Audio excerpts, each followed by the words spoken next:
Alléluia. Alléluia. Je vous salue dans le nom de notre Seigneur Jésus-Christ et soyez les bienvenus dans la maison du Seigneur. Les textes de base, vous avez Nombre 23, verset 19, Jérémie 1, 12, 1 Chronique 28, verset 9. Nous allons lire ces textes et nous allons revenir sur ces textes. Qu'est-ce que nous lisons?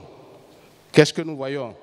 Nombre 29, au verset 19, dit ceci: Dieu n'est pas un homme pour mentir, ni fils d'un homme pour se repentir. Ce qu'il a dit, ne le fera-t-il pas? Ce qu'il a déclaré, ne l'exécutera-t-il pas? Jérémie 1, 12. Et l'Éternel me dit: Tu as bien vu, car je veille sur ma parole pour l'exécuter. 1 Chronique 29 et 28, 9. Et toi, Salomon mon fils, connais le Dieu de ton père et sers-le d'un cœur dévoué et d'une âme bien disposée, car l'Éternel sonde tous les cœurs et pénètre tous les desseins et toutes les pensées. Si tu le cherches, il se laissera trouver par toi. Mais si tu l'abandonnes, il te rejettera pour toujours. À l'issue de ces textes de base que nous venons de lire, je lis ceci. Ayons foi en Dieu pour la réalisation de ses promesses à notre égard. Voyez, le premier texte que nous allons lire, on va peut-être, surtout le Chronique 28, verset 9, si je peux dire ainsi, il est dit: Et toi, mon fils, connais le Dieu de ton père et sers-le d'un cœur dévoué et d'une âme bien disposée. Ce que ça dit, le Dieu que nous servons, il faut le connaître. Il faut le connaître. Il faut connaître ses voies. Il faut connaître ses voies. Et puis, il faut obéir à ce qu'il nous demande de faire. Il faut le connaître. C'est très important. Quand on ne connaît pas quelqu'un, on peut le sous-estimer. Quand on ne connaît pas quelqu'un, on peut mal le servir. Quand on ne connaît pas quelqu'un, on peut douter de ses promesses. Mais par contre, quand on connaît quelqu'un, quand il dit quelque chose en lui, là, c'est un homme de parole. C'est pour cela que nous devons comprendre que les promesses de Dieu à notre égard sont certaines. Premièrement, que les promesses de Dieu à notre égard sont certaines. Dans Nombre 23, au verset 19, voilà ce qui est dit. Dieu n'est point un homme pour mentir, ni fils d'un homme pour se repentir. Ce qu'il a dit, ne le fera-t-il pas? Ce qu'il a déclaré, ne l'exécutera pas. Quand vous lisez, le texte se trouve dans Nombre, du chapitre 22 au chapitre 25, il est parlé de quelqu'un, un sorcier, qui maudit et dont sa malédiction est sans faille. Balak a loué ce sorcier-là pour venir maudire les enfants d'Israël. Ils ont essayé par toutes sortes de stratagèmes pour maudire les enfants d'Israël. Ils n'arrivaient pas. Et c'est même le sorcier lui-même qui a déclaré ces paroles. Reviens là-dessus. 28 et 23. C'est le sorcier lui-même qui a dit dans sa bouche: Dieu n'est point un homme pour mentir, ni fils d'un homme pour se repentir. Ce qu'il a dit, ne le fera-t-il pas? Ce qu'il a déclaré, ne l'exécutera-t-il pas? Il a été délégué pour venir maudire les enfants d'Israël, pour arrêter le plan de Dieu à l'égard d'Israël. Et quand il veut maudire, c'est la bénédiction qu'il prononce. Enfin, il a dit, ce n'est pas une affaire d'homme, c'est une affaire de Dieu. C'est une affaire de Dieu. Il dit que ce que Dieu dit, il va le faire. Il n'est pas un homme pour mentir, ni un fils de l'homme pour se repentir. C'est-à-dire que, c'est vrai, l'autre jour, je t'ai dit comme ça, mais moi-même, j'ai réfléchi que vraiment, je n'ai pas de ressources nécessaires pour répondre à tes attentes. Dans la semaine passée, il y a eu beaucoup de promesses qui ont été faites. Qu'est-ce que Dieu t'a dit? Qu'est-ce que Dieu t'a dit? Qu'est-ce que l'homme de Dieu a dit dans ses messages et dont tu t'es senti concerné? Et il a parlé de la part de Dieu. Et s'il a parlé de la part de Dieu, c'est Dieu que tu connais. C'est Dieu que tu connais. Si tu le connais réellement, tu ne vas pas douter de sa promesse. Il n'est pas quelqu'un qui ment. Ça, je vais faire, et puis après, il dit non, non, je ne fais pas. Mais ce sorcier-là, il a pensé que Dieu allait changer d'idée, de pensée et se repentir. Mais il a tout essayé, rien n'a marché. Qu'est-ce que je ne peux pas dire? Si Dieu t'a promis quelque chose, Dieu ne se répand pas. Mais c'est l'ennemi qui va chercher à te troubler et à t'amener à ne pas avoir confiance en Dieu, que ce que Dieu va dire ne se réalisera pas. Mais les promesses de Dieu sont oui et amen.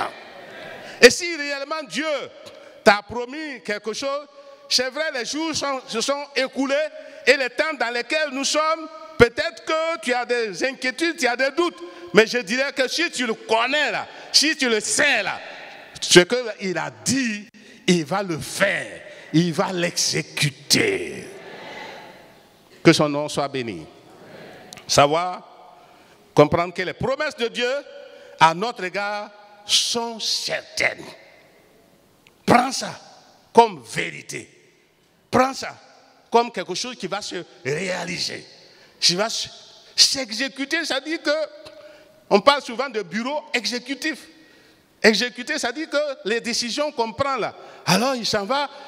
Il y a des gens qui vont dire, bon, on doit faire comme ça, on doit faire comme ça. Et tout ce qu'on a dit là, on doit suivre, on doit faire. C'est vrai, les promesses de Dieu à ton égard, Dieu est à l'œuvre. Dieu est à l'œuvre. Et quelque chose doit se faire. Tu verras réellement l'accomplissement de cette promesse. On va venir là-dessus. Bref. Mais d'abord, premièrement, il faut comprendre les promesses de Dieu à notre égard sont certaines. Bon, donc si Dieu t'a promis quelque chose, il faut dire que c'est sûr que ça va s'accomplir. Il ne faut pas voir avant de croire. Deuxièmement, il faut savoir que Dieu lui-même veille sur la réalisation de sa parole. Dieu lui-même veille. Ce n'est pas quelqu'un qui le fait à sa place. C'est lui-même qui prend l'initiative. Voilà ce que j'ai dit là. Il faut que je veille afin que ce que j'ai dit là puisse s'accomplir. Connais le Dieu. Si tu le connais là, ce que lui il a dit là, il va le faire. Et en fonction de cela, bien-aimés frères et sœurs, il faut comprendre effectivement que c'est Dieu lui-même qui veille sur la réalisation de sa parole. Hébreux chapitre 6, au verset 10. Hébreux chapitre 6, verset 10. Retenez bien ceci et notez bien. Car Dieu n'est pas injuste pour oublier votre travail et l'amour que vous avez montré pour son nom, et ayant rendu et rendant encore des services aux saints. Dieu n'est pas injuste. Dieu n'est pas injuste. Si tu as fait quelque chose pour Dieu, si tu as fait une promesse pour Dieu, si tu as donné quelque chose pour Dieu, Dieu n'oublie pas. Est-ce que vous êtes là? Dieu n'oublie pas. Parce que tu as fait à l'endroit de son église, de sa maison, de son œuvre, Dieu n'oublie pas. Alors, donc, il faut le savoir que effectivement, c'est lui-même qui veille. Vous voyez, il y a des exemples dans la parole de Dieu. À l'exemple de Sarah, quand vous lisez dans Genèse chapitre 18, au verset 14, il nous a dit que 14, il a dit ceci: y a-t-il rien qui soit étonnant de la part de l'Éternel?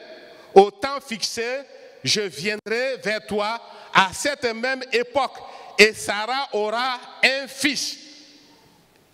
Le verset suivant, alors, non, c'est pas ça. C'est le verset, voilà, chapitre 21, verset 1. L'Éternel se souvint de ce qu'il avait dit à Sarah. Et l'Éternel accomplit pour Sarah ce qu'il a promis. Le roi dit, non, nous restons là pour dire que Dieu avait fait une promesse à Sarah. Or, il nous a dit que Sarah n'était plus en âge d'enfanter. Il nous a dit qu'Abraham même aussi, il avait la centaine d'années. Il n'y avait même pas d'espoir. Il n'y avait même pas d'espoir.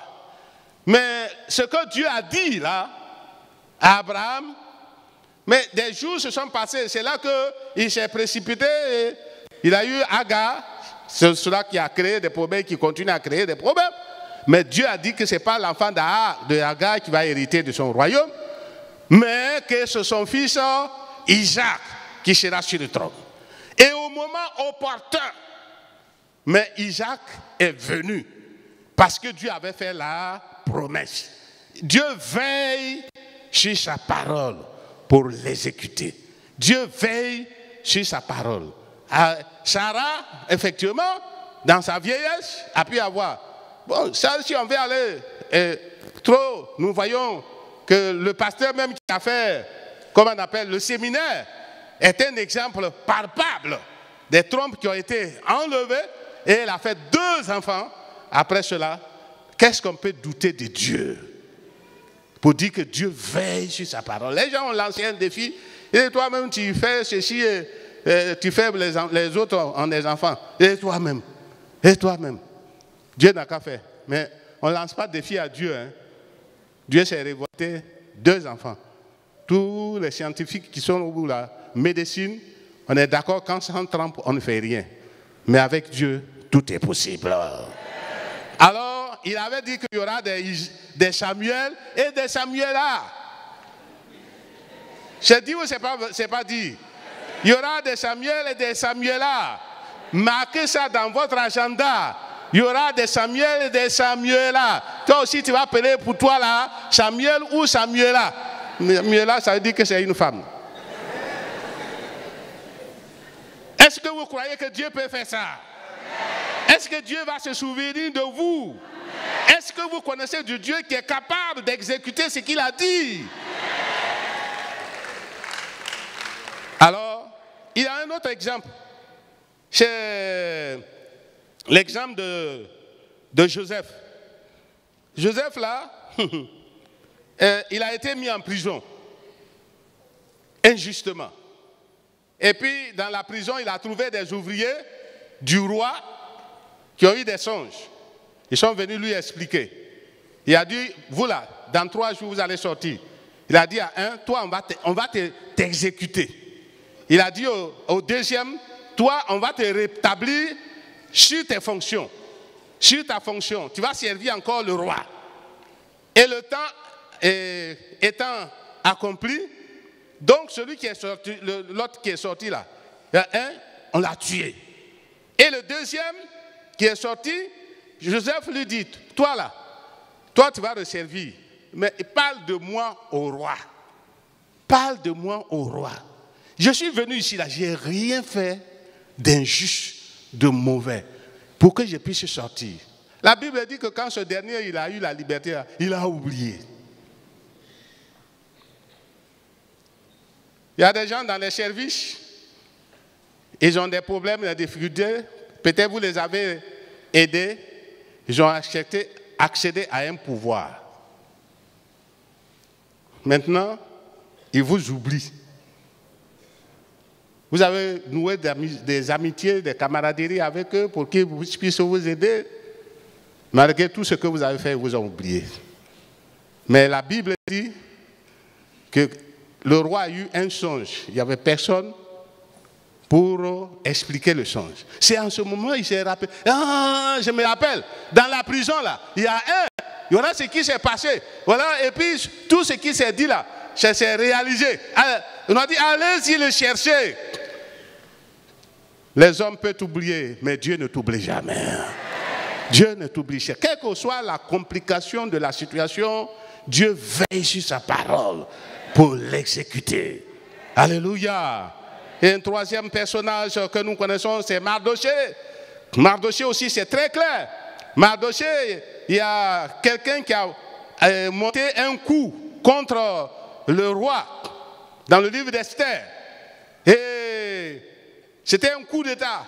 Et ce coup d'État a manqué. Mais la chose est passée inaperçue.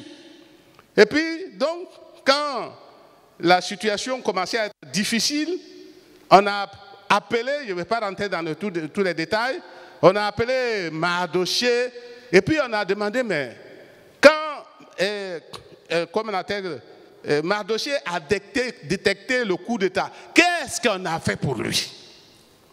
Qu'est-ce qu'on a fait pour lui? Ils ont dit, non, rien fait. Certainement, quand ça s'est passé là, on est allé mettre ces dossiers en bas quelque part, très loin, pour ne même plus qu'on parle de ça. Mais quand effectivement Esther est intervenue, on a dit, mais il faut qu'on aille voir dans les archives. Il faut qu'on aille fouiller. Quand le coup d'État a eu lieu, là, comment ça s'est déjoué? On dit que c'est Mardoché qui était à la base. Et Haman qui avait fomenté le coup, on a dit, ben, qu'est-ce qu'on fait à l'homme qu'on veut honorer? Mardoché il dit, peut-être c'est moi, on va honorer encore. Il a dit, bon, on le fait monter sur le cheval du chef. On lui donne un habit royal. On lui met l'anneau du roi. Il a dit, tout ce que tu as dit là, il faut aller l'exécuter. Il ne faut même pas qu'un iota manque à ce que tu as dit. Il a été obligé d'aller prendre Mardoché, le faire monter sur le cheval, le habiller dans un habit. Et puis c'est lui qui criait devant lui. Voilà l'homme que Dieu veut honorer. Voilà l'homme que tu veux. Dieu t'a dit que tu seras élevé. Dieu va te lever. C'est vrai ou c'est pas vrai? Dieu va t'honorer. On ne sait pas comment ça va se passer. Mais la situation va se bouleverser quelque part. Et où tu es caché dans tes paillations là, on va aller te chercher. On dit c'est lui là qui peut faire ceci. C'est lui là qui peut faire cela. Dieu peut faire ou il ne peut pas le faire.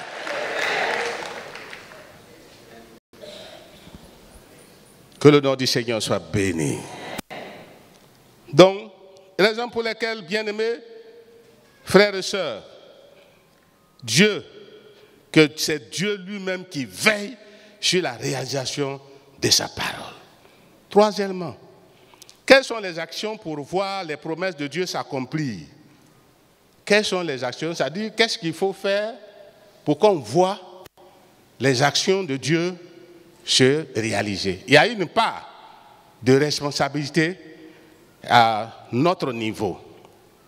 Donc, dans Hébreux chapitre 11, verset 1, il est dit ceci: or la foi est une ferme assurance des choses qu'on espère, une démonstration de celles qu'on ne voit pas. La foi est une ferme assurance. Si Dieu t'a dit quelque chose, il faut dire, Dieu, tu m'as dit, je crois à ce que tu m'as dit. Il faut être ferme. Il faut être ferme. Il faut être sûr. Et puis, on doit faire des démonstrations pour prouver qu'on croit. Il y a des gens même, par rapport au mariage par exemple, qui ne voient même pas une mouche voler. Et puis bon, ils ont commencé à rassembler tout ce qui est nécessaire. Robe de mariage, organisée, comme si le mariage va avoir... Pourtant, il n'y a même pas une mouche qui s'est volée par là. Mais au moment opportun, Dieu a réalisé sa promesse. Même l'accouchement, ça peut être comme ça. On peut faire des démarches, puisqu'on croit, on est ferme. On peut faire des démarches pour prouver que Dieu va permettre que j'ai un enfant.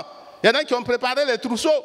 Et puis, effectivement, le moment opportun, alors la promesse est réalisée. Bien-aimé, notre Dieu est vivant. Notre Dieu est puissant. Ce qu'il dit, il va le faire.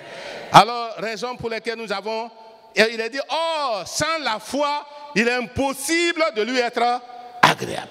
Sans la foi, il est impossible de lui être agréable. Et ça, c'est très important pour nous, bien-aimés frères et sœurs. Dans Jacques chapitre 1, verset 6 à 7, il est dit, pour ceux qui doutent, il dit ceci, mais que si quelqu'un manque de la sagesse ou la foi, qu'il demande avec foi, sans douter, car celui qui doute est semblable au flot de la mer, agité par le vent et poussé de côté et d'autre. Qu'un tel homme ne s'imagine pas qu'il recevra quelque chose du Seigneur. Qu'un tel homme ne s'imagine pas qu'il recevra. C'est quelqu'un qui doute. C'est-à-dire, quand tu doutes, c'est que tu doutes de Dieu lui-même. Oh, ça, ce sont des histoires. Comment ça peut se faire? Mais dans la parole de Dieu, beaucoup ont douté comme ça. Parce que, vous connaissez, même Sarah, même elle a douté. Une personne âgée comme ça, il va avoir un enfant. Quittez là, oui. C'est, comment on appelle? Marie. On dit, tu vas être enceinte, il dit quoi? Comment ça va se faire? Je n'ai pas mari. Comment ça va se faire? Avec Dieu là, il n'y a pas d'explication quoi. Pour lui, ce qui n'a pas de solution, lui il a la solution. Si tu veux chercher à comprendre comment Dieu va faire là, tu vas devenir fou. Vous comprenez? Si tu veux chercher à comprendre comment Dieu va faire, tu vas devenir fou. Tu n'as qu'à croire seulement. Tu n'as qu'à croire seulement. C'est comme une folie, quoi. Et puis bon, tu vas, on te dit, et puis tu me dis, bon, donc je crois, comme c'est Dieu qui a dit, je crois, et je sais que ça va se faire, je sais que ça va se réaliser dans tes démarches, dans tes songes, dans tes prières, dans ce que tu fais. Dieu, tu m'as dit, tu m'as promis, et je le crois. Parce que quand Dieu t'a parlé, souvent même, pour ceux qui ont des problèmes d'enfant, tu vois que tu as embrassé, qu'il y a un enfant dans les mains. Quand tu vois ça là, tu dis Dieu, merci Seigneur. Parce que bébé que tu as venu là, tu n'es pas menteur. Hein? Tu ne vas pas me blaguer, excuse-moi le terme. Il ne faut pas me blaguer. Hein? Mais j'ai vu un enfant, je sais que c'est toi qui m'as donné. Et je vais voir l'enfant dans sa réalisation, dans son accomplissement. Et je sais que tu vas le faire. Alléluia. Donc, bien-aimés, voilà un peu ce que nous devons comprendre. Et il ne faut pas douter. Quand on est doute, on est comme les nuages qui sont emportés par le vent. Et on ne peut pas recevoir quelque chose de Dieu. Alors, vous voyez, quand on est incrédule, on peut mourir dans le désert. Les enfants d'Israël, on a choisi 12 espions pour aller visiter le pays de Canaan. Quand ils sont allés visiter, il y a 10 qui sont revenus et qui ont dit, pays qu'on a visité là, ce que Dieu a dit c'est vrai. Hein. Mais c'est beau, il y a des coups d'eau, il y a vraiment... Mais ce qu'ils ont remarqué là, c'est les géants qui sont là-bas. On a vu des hommes gaillards, des Amalécites, sont gaillards, géants. Quand on se met à côté d'eux là, nous on est comme des sauterelles. Et puis quand ils sont venus, ils ont fait le rapport. Et quand ils ont fait le rapport, la Bible dit que tous les enfants d'Israël, ils ont mis leurs mains sur leur tête. Ils disent, wow, pourquoi nous a fait sortir du pays d'Égypte pour nous faire mourir ici? Voilà, on ne va pas rentrer dans le pays de Canaan. Ils ont pleuré. Et la Bible dit qu'ils ont pleuré toute la nuit. la nuit. Il y a des gens qui ne dorment jamais la nuit. Hein. Ils passent tout le temps à pleurer. Si tu pleures, tu ne peux rien changer à la situation. Il faut faire confiance à Dieu seulement. Pleurer toute la nuit. Et Dieu, quand il a pris la parole, il dit tous ceux qui ont plus de 40 ans, qui sont sortis du pays d'Égypte et qui n'ont pas cru à ce que j'ai dit là, ils vont mourir dans le désert. Ils devaient rentrer même en 11 jours. Mais ils ont fait des détours, des contours, des détours, des détours. Toute la génération de 40 ans et plus qui n'ont pas cru, ils sont morts dans le désert. Mais ce n'est pas notre souhait. Pour nous, chers frères et sœurs, c'est que nous rentrons dans l'accomplissement de la promesse du Seigneur. Amen. Donc, ce qu'il faut faire, il faut se rappeler, il faut rappeler à Dieu ses promesses dans la prière et le jeûne. Et il faut rappeler à Dieu. Josué, il était parmi, Caleb plutôt, il était parmi ceux qui sont allés visiter le pays de Canaan. Et puis, il a dit, si l'Éternel est avec nous, nous allons remporter la victoire. Et Dieu a dit que Caleb va rentrer dans le pays de Canaan, il aura sa part. Et Dieu aidant, ils sont rentrés dans le pays de Canaan. Et puis, ils devaient partager le pays. Oh, Caleb s'est approché de Josué et dit, voilà, tu te rappelles, il faut que tu te rappelles que quand on est allé visiter le pays de Canaan, là, j'avais 45 ans. J'avais 45 ans. Mais aujourd'hui, là, qu'on est rentré dans le pays, j'ai 40 ans. Ça fait combien d'années? Il a quel âge maintenant? Il a 85 ans. Alors, il a dit, voilà, j'ai encore de la vigueur, j'ai encore de la force pour rentrer et pour sortir. Ce que Dieu m'a dit, donne-moi ma part. Et effectivement, quand il a dit comme ça, on lui a donné sa part. Même s'il y avait des ennemis là-dedans, il les a combattus pour rentrer la victoire.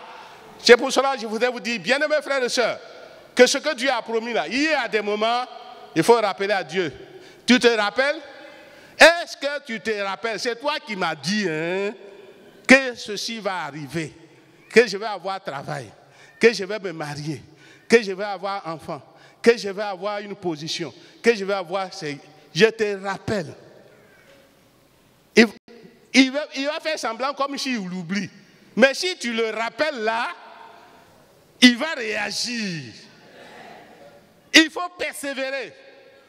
Il faut persévérer. Raison pour laquelle il faut faire comme Caleb qui a réagi positivement, qui a rappelé les promesses de Dieu.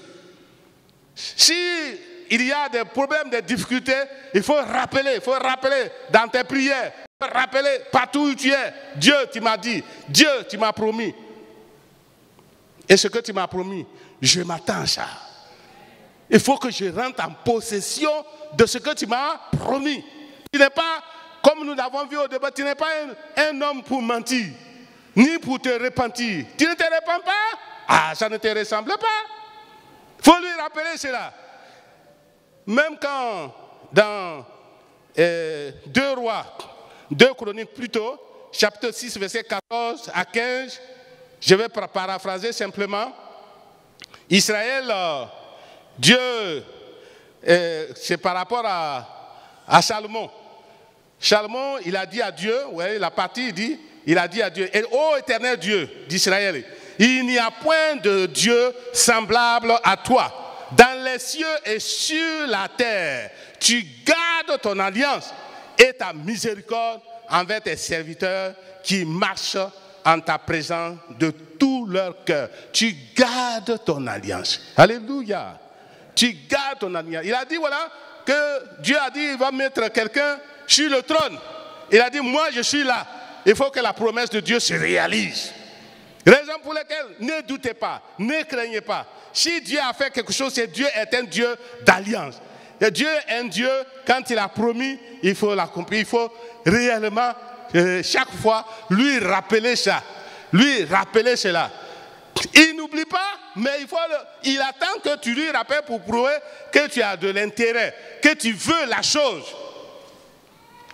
Si ça dort en toi, lui, il ne va pas réagir. Mais si tu le fais, tu vas voir qu'il va manifester sa gloire. Je vais terminer. Conclusion. Qu'est-ce que nous pouvons dire? Dans Job 42, versets 2 à 3, il dit, je reconnais que tu peux tout et que rien ne s'oppose à tes pensées. Il dit, quel est celui qui a la folie d'obscurcir mes défunts? Il y a un livre hébreu qui est écrit en français. Il est dit, quelle est la personne qui peut contrecarrer les voies de Dieu? Qui peut contrecarrer les voies de Dieu? Qui peut contrecarrer les promesses de Dieu? Bien-aimé, ce que Dieu a promis, il n'y a pas quelqu'un sur la terre qui va contrecarrer les promesses de Dieu. Et surtout à ton égard, il n'y a pas quelqu'un qui va contrecarrer, qui va s'opposer. J'en fais pour preuve le Balaam lui-même, qui était fait pour maudire les enfants d'Israël. Il a construit même jusqu'à 7 hôtels avec des bœufs. On a tué, on a tout fait. Il veut maudire de telle sorte que Balak même était fâché. J'étais envoyé ici pour les maudire et tu es en train de les bénir. J'avais prévu de donner beaucoup d'argent, tu n'en auras pas. Il dit, garde ton argent. Si Dieu a dit de bénir, moi je ne peux pas maudire. Raison pour te dire effectivement que si Dieu a promis quelque chose, rien ne peut obscurcir les voies de Dieu. Rien ne peut contrecarrer ce que Dieu a dit, il va faire. Il va le faire. Habakkuk, chapitre 2, versets 1 à 3. Habakkuk. J'étais à mon poste et je me tenais sur la tour. Je veillais pour voir ce que l'Éternel me dirait et ce que je répliquerais après ma plainte. L'Éternel m'adressa la parole et dit, écris la prophétie, écris, grave-la sur des tables, afin qu'on la lise couramment. Car c'est une promesse dont le temps est déjà fixé. Elle marche vers son terme. Elle ne mentira pas. Si elle tarde, attends-la, car elle s'accomplira certainement.